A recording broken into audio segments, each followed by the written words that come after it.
BibleWorm, BibleWorm, reading the Bible with BibleWorm.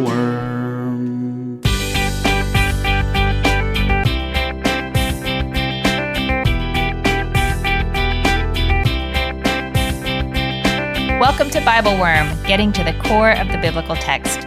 I'm Dr. Amy Robertson, Director of Lifelong Learning at Congregation Or Chadash in Sandy Springs, Georgia. And I'm Dr. Robert Williamson, Professor of Religious Studies at Hendrix College and Theologian in Residence of Canvas Community in Little Rock. We're here every week to discuss the biblical text, both as biblical scholars and as people of faith, one Jewish and one Christian. This week, we're reading the story of God giving the 10 Commandments to Israel as told in Exodus chapter 19, verses 1 through 8, and 20, verses 1 through 21. We draw out the idea that God has been calling these people out of Egypt and through the wilderness in order to make them a treasured possession among all the peoples on earth. We think about God giving the 10 Commandments to the people and to us to show the importance of integrity and fidelity in relationships with God, with each other, and with ourselves. And we marvel at the nature of God, 1,000 parts compassion to 4 parts judgment. That's the recipe for a covenanted life with us humans who try and fail and try again. Thanks for joining us.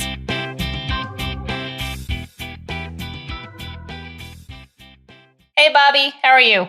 Hey, Amy, I'm doing well. You're like, I'm doing, here I am. I started doing this thing where I'm like, people are like, hey, how are you? And I'm like, I'm doing okay. It's like it starts out super enthusiastic, and then it's just like, meh. And then people always are like, what are you talking about? I don't know how but I feel like it's true. I feel like it's true to who I am. Like I'm overly enthusiastic, and then I'm like, it's fine. Well, I mean, there is always the question of whether one should answer that question honestly. Yeah. Or just say they're fine. Yeah. Let me ask you. Hey, Amy, how are you today? I had a pretty good day. Oh, right on. Pretty good day. Yeah. I don't know why I feel the need to tell people this, but I do. So here it goes. We actually tried to record this a few days ago, and the two of us, each in our own special way, were just such a mess. We didn't I prepared the wrong text, and you didn't bring your, the equipment you needed, and you had borrowed it. And we just were like, we're going to try again. We're trying again. Take 2. Yeah. Oh my goodness. Well, this week we are reading from the book of Exodus. We are reading part from chapter 19, verses 1 through 8, and then chapter 20, verses 1 through 21. We have expanded a little bit the narrative lectionary from where it was, just to kind of, flesh out a little bit of context around the core. And I should also note, if anyone is reading from the NJPS translation, there is a difference in the versification between the Protestant or the Christian traditions of translation and the Jewish traditions of translation. So it doesn't go quite as far in the versification in the Jewish translation. You'll catch on. Don't worry. It's going to be great. Every once in a while, you'll be like, Bobby, this text is crazy. And it usually turns out that there's a versification difference in the traditions that we're using. And so the narrative lectionary is always following like the NRSV or whatever, like the Christian Septuagint-based translation. And then every once in a while, the Hebrew tradition is wildly different. And so you'll be like, why are we in the middle of a sentence or whatever? What's happening? We should probably check in. Check in once in a while. But anyway. Well, today's reading includes dun da da dun dun da da, the 10 Commandments. Yes. We've talked about the 10 Commandments once before on BibleWorm. I think it was the Deuteronomy version, though, maybe. And it was like the least downloaded episode of all the episodes we have ever done. The least popular episode in the history of BibleWorm. And we've had some unpopular episodes. Yeah. I don't know why they want to put this in every year. People don't really like it. Do you like it, people? Please let us know. It's going to be amazing today, us. though. So, It is. we're gonna rock these You're 10 gonna commandments. Rock your world. 10 commandments. Okay. So when we left off, it was just a couple chapters ago. The Israelites were crossing the sea. Is there anything we need to know to get us from there to where we're starting? They've made it through the Red Sea. They've kind of walked across the wilderness, and we're going to see in verse 1 that it's been 3 months or so since third new moon, whatever that, 2.5 months, couple months since they have left Egypt. And now here we are on Sinai. It does remind, like you and I every once in a while talk about the worst sign ever that God gives Moses in Exodus 3 at the burning bush. And God says, this will be a sign that I'm really with you, is when all of this stuff has taken place, you'll go to Sinai and I'll meet you there. So this is actually the culmination of that sign. That's helpful context. Once you're already there, you don't really need to know that it's going to turn out fine. You don't need the sign anymore. Right. Yeah. All righty. Well, then should I just jump in? Yes. All right. So I am picking up in chapter 19, verse 1 in the NJPS. On the third new moon after the Israelites had gone forth from the land of Egypt, on that very day they entered the wilderness of Sinai. Having journeyed from Rephidim, they entered the wilderness of Sinai and encamped in the wilderness. Israel encamped there in front of the mountain, and Moses went up to God. The Lord called to him from the mountain, saying, "Thus shall you say to the house of Jacob, and declare to the children of Israel, you have seen what I did to the Egyptians, how I bore you on eagle's wings and brought you to me. Now then, if you will obey me faithfully and keep my covenant, you shall be my treasured possession among all the peoples. Indeed, all the earth is mine, but you shall be to me a kingdom of priests and a holy nation. These are the words that you shall speak to the children of Israel." Moses came and summoned the elders of the people and put before them all that the Lord had commanded him. And the people answered as one, saying, "All that the Lord has spoken we will do." And Moses brought back the people's words to the Lord. I kind of feel like they didn't read the fine print. Say more. I don't know. They agreed really quickly. It's not clear to me what they're agreeing to. They're like, sure. I mean, maybe it just doesn't tell us what they're agreeing to. It's interesting whether all these words is like, what words? Anticipating the next 4 biblical books that are to come, or whether it's just he said like, you're going to be a nation, treasured nation, and they're like, let's do that. I mean, that's this is, my spouse is a fine print reader. It's like she will literally read every word of everything that she ever signs. And so when we signed our mortgage, I'm like, sure, we got to sign this paperwork to get our house. So sign. And then she read the 80 pages of legal whatever. And so I feel like I'm probably one of these Israelites who's like, treasure, I'll be a treasure. Let's do that. I know. And your spouse would have been like, can you tell me more about what exactly? Let's discuss these curses in Deuteronomy 28. I know. Yeah. Yes. Indeed. Okay, but going back to the beginning. So you already have pointed out third new moon. So it's been, 2-3 months later, something like that. So I was trying to do that math, Amy, because it's been 50 days. Isn't that what we decided? Talking about Shavuot and talking about Pentecost. And so I was trying to do that math. The third new moon, I guess, is so Passover is 15th of Nisan, and so then you have a full moon 2 weeks after that, and then you have another full moon 4 weeks after that. Mm-hmm. So it's been 49 days. 49 days works. Yeah, that was a lot. That was a lot of discussion about that was excellent moon math, Bobby. Moon math. A+ on your moon math. So this is what I wasn't thinking about moon math. I was thinking about how long they've been in the desert since this big thing happened, and what had happened to them sort of during that time. They have been getting manna, right? Mm-hmm. Right. So they have had some kind of daily reminder of God's presence, but nothing nothing so big and showy as what happened, the crossing of the sea. has anything really been asked of them at this point other than, I mean, I guess there are rules about the manna. This is like a big transitional moment. No, I think that's important to recognize. Like, this is a very young people. I mean, you were talking about the crossing of the sea as a birth story last time. And so, like, they're like a little 6-week-old baby people. This is like the fourth trimester.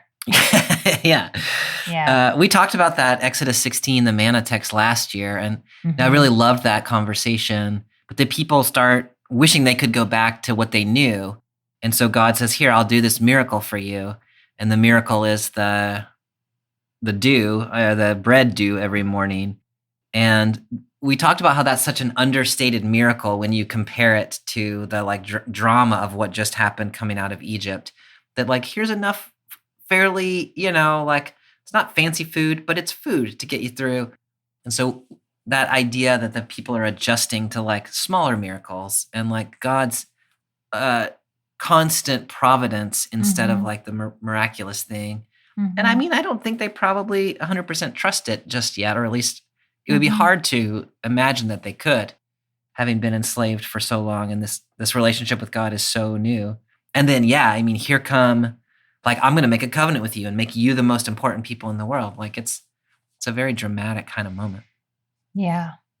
It's like a childhood TV star. No, it's not like a childhood TV star. I keep thinking of them as like these little babies who are being like spoon-fed manna. And then all of a sudden, they're going to agree to some big stuff in here. Yeah, that's right. They're going to agree to some big stuff. Bobby, you pointed out before that when Moses is talking to God in the burning bush, I actually didn't remember this, that was there a mention of Sinai at that point, or just? Well, God says, you will come back here and worship me on the mountain. Yeah. So there kind of is, if not by name. Yeah. So in that text, it's Horeb. Yeah, sure. Which is where the burning bush is. But yeah, I mean, I feel like this moment was anticipated all the way back in Exodus 3, in the very call of Moses, I think. I just love that layer of this. And I don't think I had ever really thought about it before, but the idea of God, we have to be careful with the idea of God being located in a particular place. But if we can just try on that metaphor for a moment, the idea that like God has been drawing the people Godward, all this time, bringing them on eagle's wings. I don't know. I'm finding that very powerful. No, because the events in between that promise and this fulfillment have seemed very, I was going to say tenuous, just like it's not obvious how that story is going to turn out if you're a character in that story. You know what I mean? Yes. This struggle between God and this God you haven't really known, and Pharaoh. But the whole thing has been, this has been the plan the whole time, and God has known this fulfillment was going to happen. And so, I really love that. Yeah, no, I like that a lot too. And that, the kinds of battles that have been happening are so like epic level, battles between these different ideas of what is divine in the world, this like just so epic. Yeah. And then having that all sort of placed in the context of a very grounded, I will bring you to me. Yeah. I don't know. I'm just really, I love that contrast. I love that too. I wonder about this. God says it here, I lifted you up on eagle's wings and brought you to me. Like, that was not exactly how that happened. Like, like I'm thinking about those Israelites who had to face the Egyptian army and then had to walk through the sea with the water on both sides, and they had to go through the wilderness, and I know, now they've been walking for like 6 weeks. Yes, attacked by the Amalekites. And so, like, there's a little contrast there between what God sort of says, like, oh yeah, I just flew you out here, and what they've actually gone through. And I was trying to think theologically about that. If, because God has always been on their team, maybe it is like this really has been a safe and known journey. But I don't think it seemed that way to the people who were making the journey. I love that. I'd have to think about that a little longer. When the text says that you will be for me a kingdom of priests, Yeah. and all the other sort of words around that, a treasured, a treasured possession. How do you understand the relationship of God and Israel vis-a-vis the relationship of God and everyone else? Because this is not saying that God doesn't have a relationship to everyone else. No, that's right, because immediately God says, all the earth is mine. Yeah. So you will become a treasure, all the earth is mine. And so, no, I think that's important. And we talked about this all the way back in the Abraham story about how I will bless those who bless you and curse those who curse you, and in you all the families of the earth will be blessed. There has always been this sense in this text that God is choosing Israel as a way of blessing the world. And so they're going to be the special people. They're going to be the covenant people. They're going to be the prized people. But that's not the end of that story. That's the beginning of something.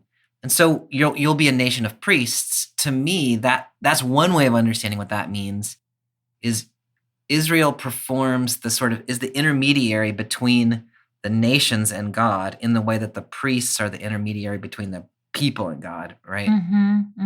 And so the goal of Israel then is to sort of show the world what God is like, or something like that. That's kind of what I do with it. What do you do with that imagery? I think I'm thinking about it pretty similarly. For me, it was helpful to think, I would never read the biblical text and say your average Israelite doesn't have any relationship to God just because they're not a priest. The priests had a particular job. Right. But it wasn't that the other Israelites were not important, or it was sort of like the whole point of the the whole point of the priest's job was to serve God, but also to serve the people, in that intermediary way, as you're saying. A lot of people in the Jewish community, in my Jewish community, struggle tremendously with the idea of chosenness, and one of the congregations I belong to actually changes the words of the blessings that we use. So the whole idea of chosenness is taken out because it sounds like chosen instead of, or chosen above, chosen because you're better. And that's not such a useful theological concept. But I don't know, it was helpful to me this time reading The Kingdom of Priests. Because of course priests are not superior. They just have a particular job. Right. No, I think that's right. And one of the things, I love the fact that you are part of communities. This is such an Amy thing to be, that doesn't want to think about chosenness, because I feel like a lot of people, that's exactly what they want. They want to know they're special, more special than other people. And what you're saying, I think is exactly right, that the notion of chosenness over or instead of is a problematic, troubling. And so this idea of chosen on behalf of, I think that's a really nice way of framing it. Okay, and then we already have noted that the people assent to this really quickly. We're not totally sure how much information they've gotten before they assent, but they are excited. They are. Everything that the Lord has spoken, we shall do. Yeah, they're ready to go. And yeah. I hope they still feel that way when we finish reading this. Right. Yeah, if you just think about what God has done for them, setting them free from captivity and bringing them across the Red Sea and bringing them through the wilderness and all of these things, it makes sense that they're ready. They've seen what God can do, and so they want to be a part of this thing. Then it's going to turn out to be quite a demanding thing that they're asked. Yeah. Is there anything else you would like to add on this introductory section? I don't think so. Then we have no choice but to continue into the 10 Commandments. Okay, and I should not say that. I shouldn't admit it, but I'm going to. In religious school, my religious school started this week, the children's program, and the 7th grade class was talking about mitzvot, commandments. And the teacher asked them, how many commandments are there? The correct answer is 613. Right. But the first thing one of the kids in the class said was 5. And she was like, oh, come on. You have got to know there are 10. Like 5. You must know there are 10. That's amazing. There are 5. Yeah. Yes. We can pick the best 5 from our list. Okay. So I am picking up then in chapter 20, beginning at the very beginning. Verse 1. God spoke all these words, saying, I am the Lord your God who brought you out of the land of Egypt, the house of bondage. You shall have no other gods besides me. You shall not make for yourself a sculptured image or any likeness of what is in the heavens above, or on the earth below, or in the waters under the earth. You shall not bow down to them or serve them. For I, the Lord your God, am an impassioned God, visiting the guilt of the parents upon the children, upon the 3rd and upon the 4th generations of those who reject me, but showing kindness to the 1,000th generation of those who love me and keep my commandments. You shall not swear falsely by the name of the Lord your God, for the Lord will not clear one who swears falsely by his name. Remember the Sabbath day and keep it holy. 6 days you shall labor and do all your work, but the 7th day is a Sabbath of the Lord your God. You shall not do any work, you, your son or daughter, your male or female slave, or your cattle, or the stranger who is within your settlements. For in 6 days the Lord made heaven and earth and sea and all that is in them, and he rested on the 7th day. Therefore the Lord blessed the Sabbath and hallowed it. Okay. When this text says at the beginning, Bobby, you shall have no other gods besides me. Yeah. Like I'm thinking about the historical moment that they're in and the world that they are coming from. Yeah. Where there are many gods. Yeah. Do you read this as a statement of monotheism, or, there's another word, monolatry, which is acknowledgement that there are other gods, but you can't worship them? Right. I mean, I think at the end of the day, I probably don't read this as a statement of pure monotheism. I read this as God acknowledging that there are other gods that one could worship. And so given that those gods are there, you should only worship me. No other gods besides me. Mm-hmm. Now, I think you could then think through, if you wanted to, like, are there actually other gods who have the status of gods? Maybe no. Maybe yes, I don't know. But clearly there are gods that are claimed by other peoples. And so if you are thinking about the gods of other peoples, whether they're real gods or not real gods, you should only worship me. Mm-hmm. So I don't know that it really, at the end of the day, is urgently important whether this is a monotheistic or polytheistic claim. Mm-hmm. Amongst your options, whatever they might be, I'm the one you worship. Is kind of how I read it. What do you think about that? No, that's really helpful. And I think you've helped me refine what I'm trying to get at, which is not quite like, does the text really believe there are other gods, or just acknowledge that some other people believe there are other gods? Yeah. I think what I'm interested in is like, it's just what a big transition it would have been for a people who have been surrounded by a polytheistic view of the world. Yeah. Where people might have relationships to many different gods, or there might be gods for different things, that like the way that maybe we have different friends. Some of them are good listeners and some of them like to go bowling with us, and some like whatever, like you have different you have relationships to different gods, like you have relationships to different people. Yeah. And now this God, the God of Israel, is telling them they have to put all their eggs in this one basket, and they can't like shop around for better deals on individual issues. Like you have to take this whole package, and whatever God gives you on every issue is what you get. Yeah. That's really well said. I appreciate that a lot. The other thing to me that's helpful in this conversation is if you reframe it from, are there actually other gods that are in fact gods, to, are there other entities that claim godlike status for themselves? Then suddenly that becomes a relevant question for us too.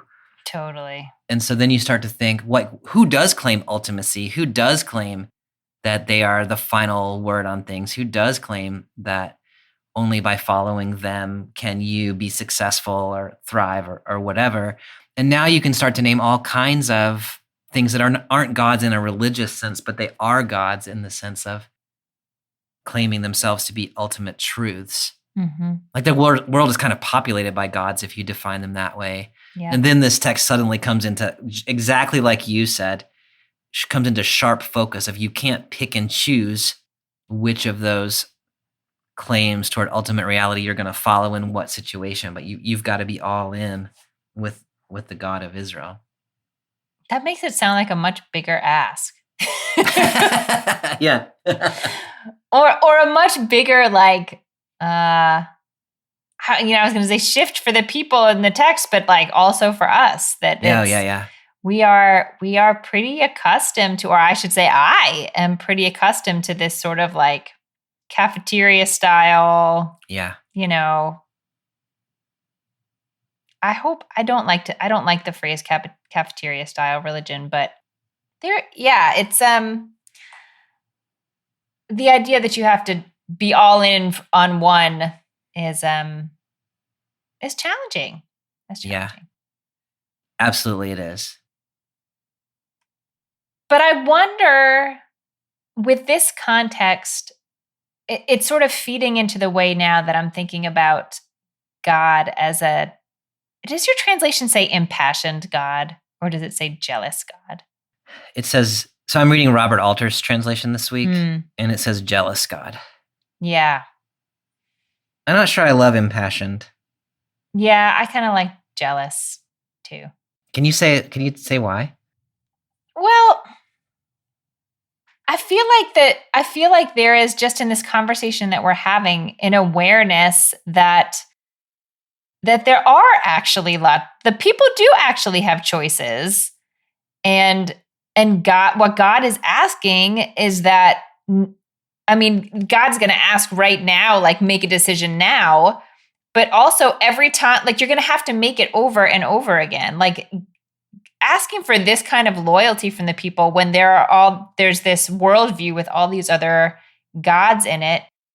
I could see that, I'm sure this is the wrong word, but I could see that feeling sort of threatening almost, or like, that you have to constantly worry about people's loyalty to you, because it will always be so tempting to go with whatever's going to give you the answer you want to an individual issue that pops up. Like, there will always be some force that will give you the answer you want. Right.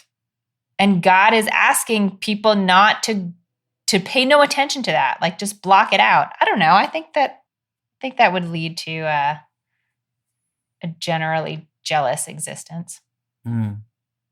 Yeah. I like the translation jealous too, for similar reasons. I think that God has skin in the game, as the saying goes. Yeah. God has chosen to commit to Abraham. God has chosen to commit to this people. Like, God has put God's own reputation on the line. And so to think that after you've done all this stuff for people, that they're going to give somebody else the credit. Like, I kind of get that. It personalizes God a little bit for me in ways that I don't know if they're theologically might be problematic if you're if you follow all the philosophical omnis of, omniscient, omnipotent, and impassible and whatever. But I think it's true of the character of the God of the Bible that God does have some kind of emotional investment in the process. Yeah. No, I think that's right. How do you think these things that we've talked about so far are related to this imperative not to swear falsely by God's name. Yeah. That has increasingly become one of my most favorite commandments. I learned it as don't take the name of the Lord your God in vain. And when I was a kid, I was told that that means don't use 4-letter words or whatever, which I mean, okay, but what it really means is don't lift up the name of God for things that are not worthy of God. And when you put it that way, and I think about all the things that people invoke God about, that God does not want to be invoked about. Don't invoke God flippantly. And then that makes that commandment more difficult, but I think also more important, that we don't just toss around the name of God about stuff, but we've got to make sure that when we call God's name, we're doing it in a way that is about things that are truly, truly important. I feel like that just adds a whole other level to what I was thinking before about how hard it would be to transition from having all these this idea that there were all different gods that you could call upon. Now it's saying there's only one God you can call upon. Yeah. And don't play, y'all. Yeah. Don't play. Yeah. Yeah, that 4th trimester is really over. Yeah. So we talked a little bit before we started recording about whether to include the commandment about the Sabbath day in this section or whether to read it separately. It's I don't know, it's kind of a transition. How do you understand the relationship between you know what? I'm going to start with this other question. You said you love the commandment for the Sabbath day. So let me just start you there. Yeah. What do you love? I mean, the idea of Sabbath is just such a beautiful idea. And the grounding of it in God's resting, even in the process of creating the universe, I think as it's done here, is particularly powerful.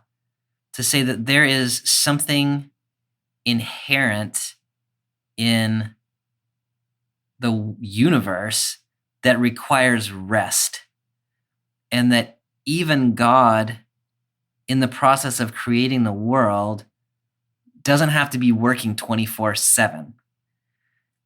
That for me, living in the culture that I live in, having the job that I have, being a Protestant, coming up with a Protestant work ethic about your value is in the labor that you do, I just feel like that's such an invitation to step outside of the world of constant productivity that's always demanding more and more and more, and to say, no, you know what? Rest is important. It's important to God, and it's important to pause and worship God, but also it's important for us as human beings who belong to communities and families and who just are people who get tired to take a break. To me, this is why the Sabbath commandment leans to the God half of the 10 commandments on the one hand, do this because God also did it and you need to worship God, but it also leans toward us and you need to rest. I have a hard time resting. And I've been really this semester, for the first time, I'm very intentionally, what I'm doing is I'm observing the time period of the Jewish Sabbath because my wife is a pastor. So Sunday's not Sabbath for us. But from sundown on Friday until sundown on Saturday, I don't work. And I have found it so helpful and also enormously difficult. But it makes my life better to realize things are okay, even if I don't work all the time. I love that. I didn't know you were laying laying fallow. You're not exactly laying fallow. You have 2 little people at home. Yeah. But that you were trying to put aside work. I am. That's it's hard. Nice. I feel like I could work all the time and just choosing not to do it. Yeah. What's your relationship to the Sabbath commandment? It is ever evolving.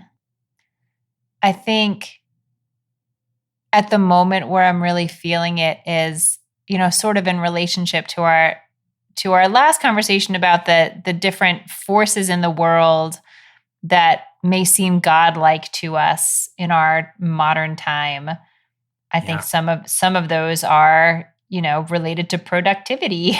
Oh, absolutely. And so I'm seeing the Sabbath lately as a really intentional way to reorient away from that, even if the other 6 days I am oriented that way, to say, like, if you can't stop working for it, it becomes like a form of slavery.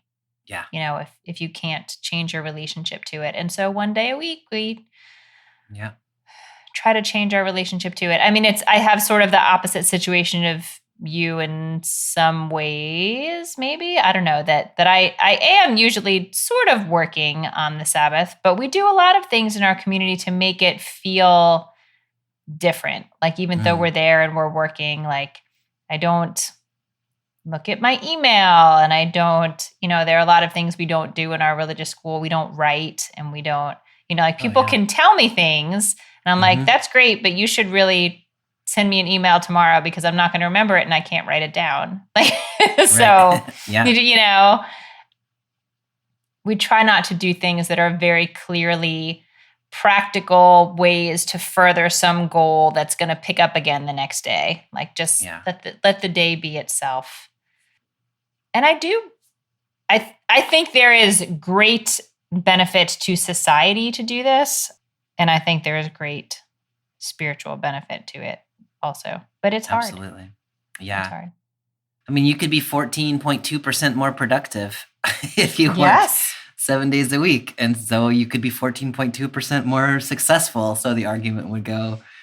And so choosing not to do that is in some sense exactly saying there are more important things to me than being successful in the ways that, productive society thinks we ought to be successful. And that's a hard choice to make. Yeah. That's a good commandment. It's a good one. Okay. Anything else that you want to draw out of that first set of commandments? Yeah, I mean, the only other thing that I am just sort of drawn to in this section is back in verse 5 and 6, when God's talking about being a jealous God, and then God goes on to say, I punish children for their parents' sins, even to the 3rd and 4th generation of those who hate me, but I am loyal and gracious to the 1,000th generation of those who love me and keep my commandments. I don't know that I love that view of God, but it's important in the Torah, and it comes back time and again.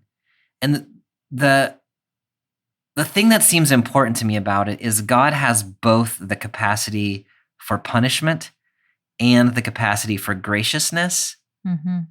And the ratio is 1,000 parts graciousness to 4 parts judgment or punishment.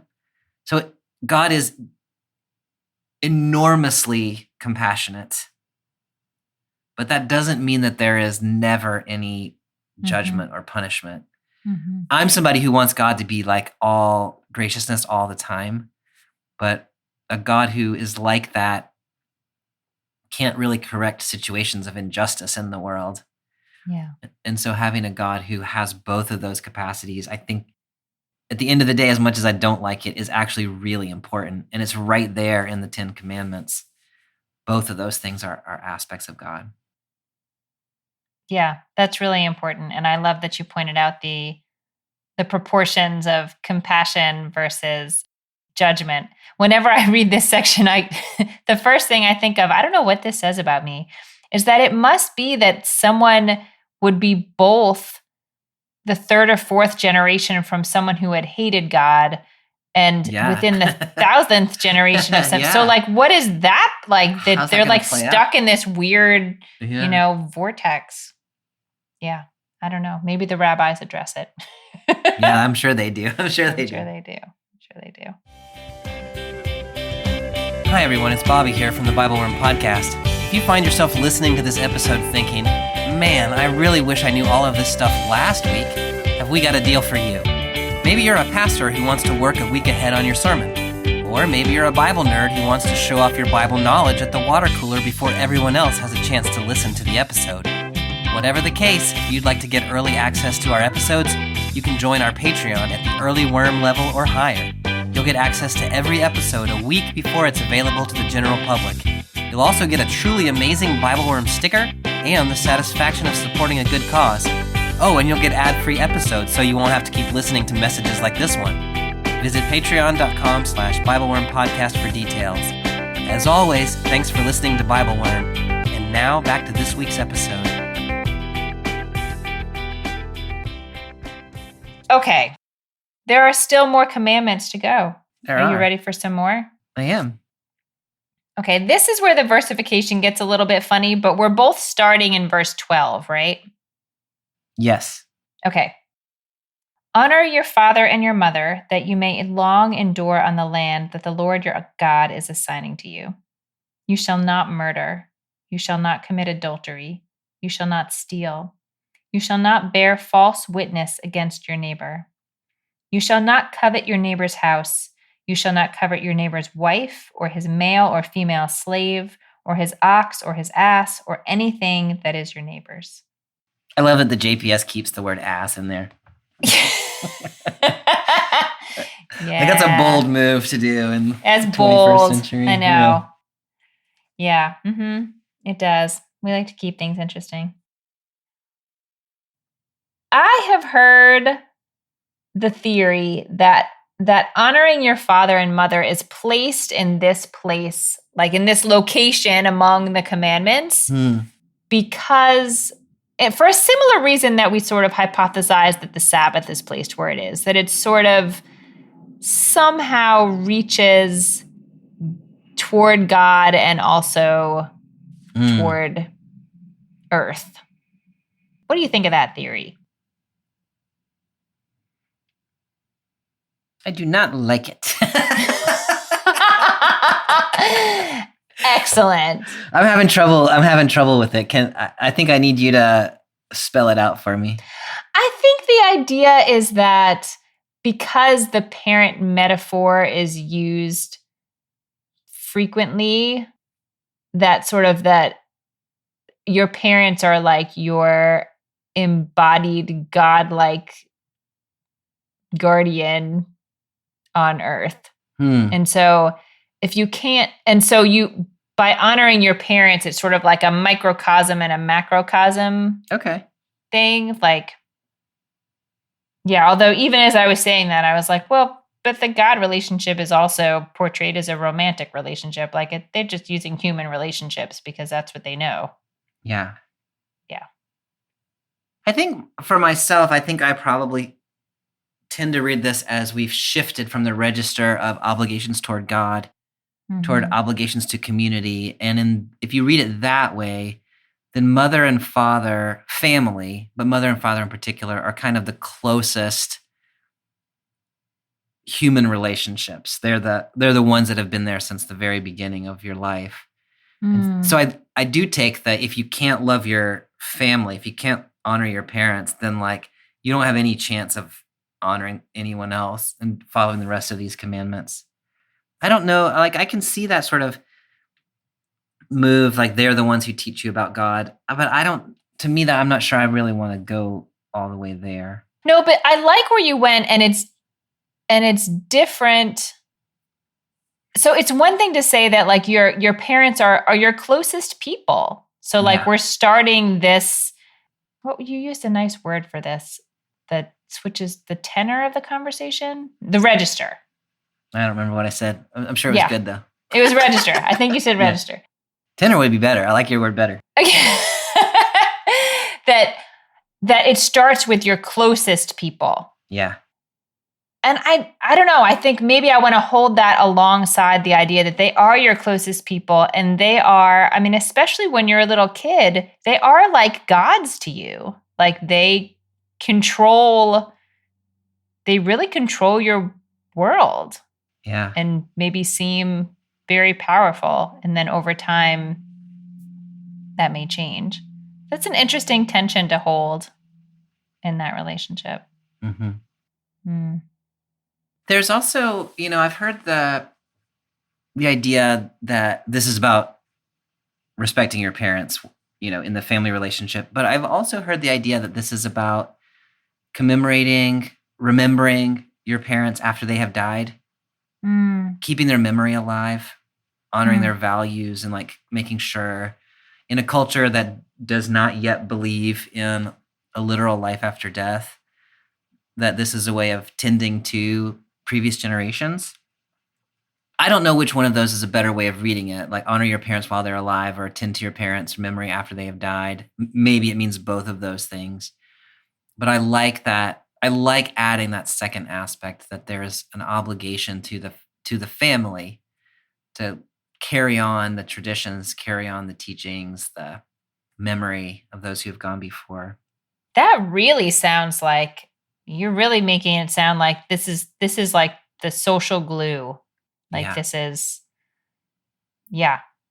connection not just between you and your neighbors and your family, but also cross-generationally. Yeah. Yeah. Remember who you are, I think, is a part of that. Yeah. Mm-hmm. The next series of commandments here, you and I discovered just before we hit record, are all thrown together in one verse in my translation, but are separated out into different verses. So the JPS has, you shall not murder, you shall not commit adultery, you shall not steal, you shall not bear false witness against your neighbor, is all one verse. And I wonder if it's because it's written that way in my translation, but I felt drawn immediately to trying to like sort of zoom out a little bit and think like, what is it that these are going for? Like, it seems like these are examples of some broader idea. What do you think it's going for? Yeah, no, I really am enjoying this way of reading the text instead of taking the commandments one at a time. I appreciate that you've sort of led us through them in sections, because it does reframe them in that way. Like, to me, the connection, I don't know that this is very insightful, but to me, the connection is respecting the integrity of other people. So it's, do not murder is respecting their life. Do not commit adultery is respecting commitments that one has made to other people. Not stealing is, their stuff. Testifying falsely is not manipulating justice in order to take away the rights of another person. And then obviously the coveting commandments are about honoring the things that belong to another. So it's just respecting the integrity of another person, the value of another person's life and their possessions, their families. And if you could actually do that, like, that's a pretty good basis for establishing a community that's actually functional. There's a lot of details to work out. Yeah. But this seems like a pretty good baseline for just respect other people. Yeah. What connections do you see when you zoom out like that? I mean, I loved hearing you talk about it, because I think the connections I see are similar, and it's a little bit hard to find, I don't know, the right language for how to describe those things. But I think you used integrity, the integrity of other people's existence, like Right. their bodies, their relationships, their objects, their truth, like what is true in their life, what they have actually done or not done, that those things are worthy of respect. The other thing that struck me as I was reading this, not all the way down the line, but especially with adultery and bearing false witness, it kind of threw me back to the first half of the commandments, where God is requiring, God says that God is a jealous God and insists on whatever it is, monolatry or whatever it is. It's, God alone, and then not calling upon God's name in vain, or however we want to talk about that. And it's just interesting to think, I mean, obviously our relationship to God is different than our relationship to other people. And yet there is some certain baseline, like, integrity is a really good word for it. We have to be able to respect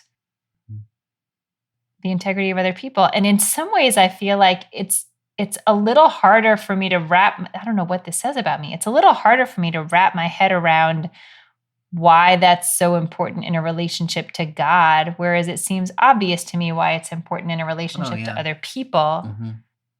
But it's helpful for me to go back and forth between the two, like they sort of inform the other. I really like that, Amy. I had not made that connection for myself, and thinking about sort of fidelity in relationships to both God and other human beings. And that looks like doing certain things for them and not doing other certain things. And so then it becomes about relationship and about creating a life with both God and human, and not simply a list of do's and don'ts. I think that's a really rich way of reading it. Is it worth saying anything else about coveting? I feel like coveting sort of fits in with the rest of the list, but That's funny because I was just thinking exactly the same thing. Do we need to talk about coveting? Yeah. What do you do with coveting, Amy? I mean, coveting is just like, coveting is happening in my own head, right? Yeah. And so all of these other things are very clearly causing harm to someone else. Yeah. What kind of harm does coveting cause? Like, who does it harm, or what kind of harm does it cause? That's exactly the right way to ask that question, Amy. And to me, that issue about all of these other things are external actions towards someone else. And this one, at least on the face of it, seems to be just about internal desire. Makes me think that we need to rethink what coveting is after here. Mm-hmm. There are lots of interpreters who think that coveting here means something like desiring something to the point that you try to take it for yourself. Mm. The CEB's translation is actually, do not desire and try to take. Mm.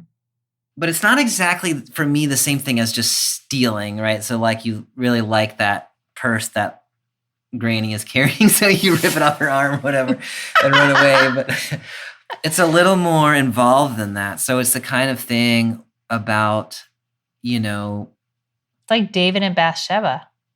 Yeah. Mm-hmm. Absolutely that. Or something even more like, I don't quite know. Like I'm struggling with how to modernize it. And the thing that I'm coming up with is I value my money more than I value the education that is offered to people in poor communities. And so I scheme about how to manipulate the tax code or the school zones so I can take that money back. And so they are deprived of something that is rightfully theirs. And I have managed to pocket the money or something like that. It's about scheming about how to stack the decks so I get what I want and you don't get what you want. I don't know that it, like sometimes I push a little far. No, I like that. As you know, but I think that makes it more salient to me. Like, I don't know what coveting means, but I absolutely know that is a temptation for me. Yeah. I like that a lot. I don't know, I'm noodling around with whether there's a way to extend the idea of integrity through coveting in a way that's like, I feel like, okay, tell me if I've gone off the deep end here, but that coveting what someone else has in some way is not sort of like seeing the integrity of your own life and what you have. I like that. Yeah. Because you're trying to make your life something that it isn't. You're evaluating your own worth based on what you see that someone else has. Which is not a valid measure. I like that, Amy. It's a little abstract. I don't think that's actually what Exodus is going for. No, but we often come up with things that are not really what the text is going for. Like what possible ideas does this text open up? I think that's a really nice one. Yeah. Like, value what you have. Like, I mean, that the covenant is, I mean, the The 10 Commandments are saying that. The commandment is saying that, like, value what you have and don't feel the need to wish for something someone else has. I think that's absolutely there. It's interesting because it makes it end almost in this, like it's relationship to God and then it sort of crosses over towards like God and society, and then it's society, and then it's society and yourself. Yeah. I like that. I like that a lot, actually. And in some ways, it loops back around to the beginning, too, because be careful what you desire comes all the way back around to, like, remember who the real God is. That's right. And so it sort of connects all the way back around. I like that. Yeah. Okay, we have just a couple more verses that we're going to read through. But is there anything else you want to add before we do? No, I'm ready for the thunder and lightning. Okay. I'm laughing because I think this next description, the sensory experience, sounds like a roller skating rink in the 80s. Try that on. Okay. All the people witnessed the thunder and lightning, the blare of the horn, and the mountain smoking. And when the people saw it, they fell back and stood at a distance. You speak to us, they said to Moses, and we will obey. But let not God speak to us, lest we die. Moses answered the people, Be not afraid, for God has come only in order to test you, but in order that the fear of him may be ever with you, so that you do not go astray. So the people remained at a distance while Moses approached the thick cloud where God was. Can't you just feel the like you just ate a soft pretzel and had some cola, and the music is so loud that it's like vibrating in your chest and you're not sure if you're going to throw up your pretzels? Yeah. And I'm roller skating and I can't remember how to stop. So and there's like lights flashing all over the place and it's really dark. Yeah. That's basically what happened at Sinai. I totally see why that freaks them out. Yeah. Yeah. I will never read this passage the same again. I'm sorry. I don't know what happened that I thought of a roller skating rink. Do you think this was the desired response? No. That's such an interesting question. And we were talking about before about relationship and how God really wants to be in relationship with the people. And here the people are just scared. And are saying, okay, we'll do what we're supposed to do, but we don't ever want to talk to you again. Mm-hmm. No, when you ask it that way, I think this is probably not what God was hoping for. What do you think about that? I don't want it to be the desired response. I mean, again, I told you I'm like in the middle of reading Deuteronomy, so there is this like, I feel like there is throughout so much of the Hebrew Bible, there's this tension of do people need to feel fear in order to resist the temptation to do something else that in the moment would feel really good, to go follow another God or go do whatever is easy in the moment. So I don't know. I don't know in this case if it's, Moses says God has come only in order to test you, in order that the fear of him may be ever with you, so you do not go astray. Yeah. I mean, that does make it sound purposeful, doesn't it? I mean, that's Moses's impression of it. I'm not sure that I'm sure I'm not supposed to say it this way, but sometimes I think Moses presses on the fear response a little more than God does, even. Amy, does this make any sense to you? Or like now that I'm looking at it again, because what Moses says is do not fear. God's just trying to make you be afraid. Mm-hmm. So which is it? Do fear or do not fear? God's not coming to destroy you right now in this moment. God's just showing how powerful God is. So like long range, yes, be afraid. But you're not going to die in the next 5 minutes. There's no cause for fear in this exact moment, but yes, there's no immediate immediate threat. Yeah, I don't know. I don't know what to do with the fact that this story ends with the people being so afraid. I mean, to circle back to where we started out and to say that people committed to some stuff a little bit flippantly. I don't know if it was Yeah. flippant. It was just enthusiastic. And then now that they understand, and you and I have commented several times in the conversation about the 10 Commandments, like that's a big ask, Mm-hmm. And so suddenly it has occurred to them what they have committed to. And I think they're rightly concerned about whether they can actually do it. I don't know what the message there is exactly. You don't think they're just afraid of like the horn? Yeah. I don't know. Like, I don't know think if they're just... to me, it's all a part of this whole. Yeah. We have entered into a relationship with somebody who can do this, and it involves a lot of difficult things that we don't have any experience doing. Yeah. And now that's the relationship that we're in. Yeah. One of the things, I've been teaching Judaism in one of my classes at Hendrix, and one of the things that comes very clearly in the liturgies, and I'm thinking about Avinu Malkeinu, some of those prayers, it's so clear that at the end of the day, people can't live up to the promises that they have made to God. Mm-hmm. And so what we end up relying on is God's willingness to be compassionate and merciful towards us. Mm-hmm. And I'm not sure this passage gets all of that, but I think this passage gets us close to that. The people have made some big commitments they're not sure they can keep. God is big and powerful, and that is scary. And so what you're going to have to rely on is that God is 1,000 parts mercy and compassion. But I'm not sure that they know that yet. They haven't figured that out yet. And so I think in one sense, fear is the right response until you realize that God is compassionate and merciful. And then you should still be a little bit afraid.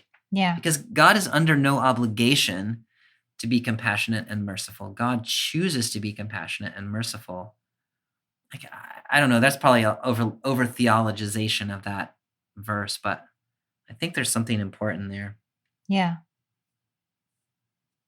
Yeah. I mean, I was thinking this afternoon, like, is there a way to reimagine this story? This is an imagination question. Is there a way to reimagine this story without the fear, or not? Is the fear necessarily a bad thing? In Hebrew and maybe in English to a little bit less degree, like fear and awe are really just right up against each other. Yeah. So it's more a recognition that this entity has enormously more power than you do. And that is true. Right. That is true. I often transpose fear into something like awesome reverence or something like that. Mm-hmm. So it's not that you're supposed to be scared of God, but exactly you're supposed to tremble in God's presence because God is so much more than we can comprehend. Yeah. I feel like you started already to lead us into what could be concluding thoughts, but before we officially go there, is there anything else you want to add on? Amy, I'll just say that we made a joke at the beginning about how we didn't want to read the 10 Commandments, and like this is going to be our most unpopular podcast. I mean, it might still be, but I will say that reading the 10 Commandments with you this way today has actually been really generative and productive for me, like taking them in sections. And sort of what I'm coming away with is, at the end of the day, it's all about relationship and valuing the integrity of relationships with God and with the community. And depending on how we read the coveting commandment at the end with ourselves, like when you frame it that way, like the whole thing, the people have come out of Egypt and they don't know how to be a community together. And so what this is doing is establishing relationships. Be in relationship with God, be in relationship with your parents, be in relationship with each other in ways that respect the integrity of all of those different characters. And don't be so focused at the core on being productive and being successful that you can't take the time to just appreciate the life that you have. Like, that is such a lovely idea, and I'm quite inspired by it today, even though some of it seems pretty difficult in terms of not, putting other gods before God and not lifting up God for things that are not worthy of God. Like, there's some pretty big asks in here. But at the end of the day, it's just about respecting and honoring the relationships that you have with God and with each other. Like, I get why the people are nervous at the end, because you're entering into a covenanted relationship with a God who is bigger than you can imagine. And that's a little bit scary. But that 1,000 parts compassion bit in the middle, to me, is what you lean on to say God is not entering into this relationship in order to, call ticky-tack fouls and like punish you for things, but because God genuinely wants to be in relationship. And so compassion is the overriding thing for God. And maybe it should be for us as well. So I don't know exactly what my takeaway is, but I feel like recognizing the community that is possible with God and each other and ourselves, if we were to actually do something along the lines of the 10 Commandments, is enough for me this week. I really love that, Bobby. I love the way that you talked about sort of the formation of a community. And yes, this gives us some very specific rules. And also, if you think too hard about some of them, like, they get pretty complicated. They do. I think my takeaway is somewhat similar, is that, and maybe part of it is just that, reading the 10 Commandments so many times, we need to look at it differently. Like, we need to change the way we're reading it, or it just it's hard to hear it anew. But as, our communities are coming back, from being away over summer, or coming back, after being away during the worst peaks of COVID, or coming back to school. Yeah. Like I tell people all the time, like, community life is hard. Yeah. It's not, even if you understand the basic rules of it shouldn't be hard. Like, the reality is that it is hard. It's hard not to covet things. It's hard not to be productive for a day when there are other people who are doing it. It's hard to, really hold before you that God is it. Yeah. And I feel like it's, like they have this big sort of moment here where they agree to do all this stuff, but it's the kind of thing that we have to decide to do every day in community, because tomorrow some other issue is going to come up and we're going to have to do it again. Yeah. So, I think my takeaway is your takeaway, Bobby. I'm just going to ride your coattails into the. What do you ride the coattails into? Into the sunset? I feel like, I don't know if you ride coattails into the sunset or not, but I can't think of anywhere else that you would ride them to. So let's just do that. Okay. Perfect. Ride coattails into the sunset. That was a beautiful metaphor to conclude. That's great. That's great. Well, next week we jump a lot. This week we only jumped a couple of chapters. Next week, we are jumping all the way past the end of the Torah to the last chapter of the book of Joshua chapter 24. We'll get a historical retrospective and another reminder of the covenant. I'm looking forward to that conversation. Yep, it'll be good. All right, it's always nice talking with you, Bobby. I'll see you next time. You too, Amy. See you then. Bye.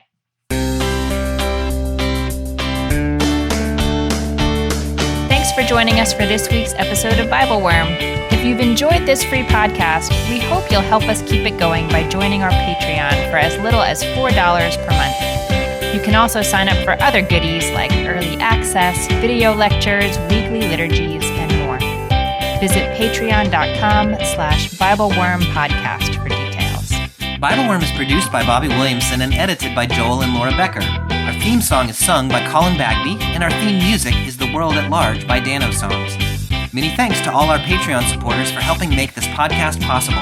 A special thank you to our newest supporters, Marion Boyle-Roloff, Christy Dolan, Kathy Thompson, Julie Hoke, Hannah Lutz, Paul Bowdwin, Kristen Capel, Eric Hoffer, Jackie Thone, Suzanne Steyerwalt, Mamie Broadhurst, Susan Ray, Jay Robinson, Fiona Morrison, and Victor Booty Budoff. I hope you'll tune in again next time when we'll be reading from the book of Joshua, chapter 24. Until then, keep on digging.